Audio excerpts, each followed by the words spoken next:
ne se déploie pas tout seul, grâce au pliage, il ne part pas. Bon, c'est vrai que là le débit n'est pas méchant, donc il n'y a pas vraiment, on n'a pas vraiment de risque. Donc une fois qu'on l'a mis en travers du cours d'eau, on a cette bâche à l'avant, on déplie 2 fois,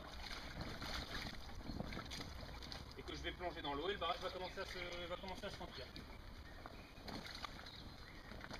Voilà.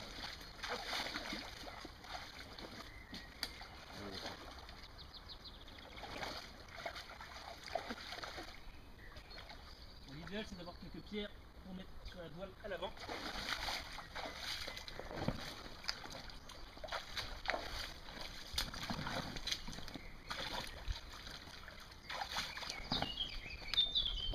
Donc à ce moment-là, plus le barrage va se remplir, plus la pression de l'eau va se faire, et donc plus il va être stable.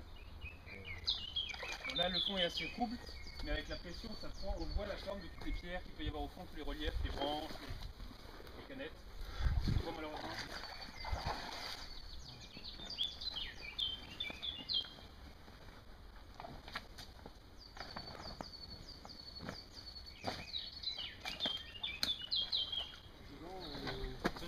Ce sont des cloisons qui se remplissent, et les cloisons ne vont pas jusqu'au fond du barrage, ce qui permet d'avoir une circulation de l'eau dans le fond du barrage. Donc si on met par exemple une crépine, si on glisse une crépine là à l'intérieur, on ne va pas vider une cloison puis devoir passer à une autre. De cette partie noire à l'arrière, c'est ce qu'on appelle la bavette anti-minage, c'est quand l'eau passe par-dessus le barrage, ça évite de creuser le lit en amont du barrage.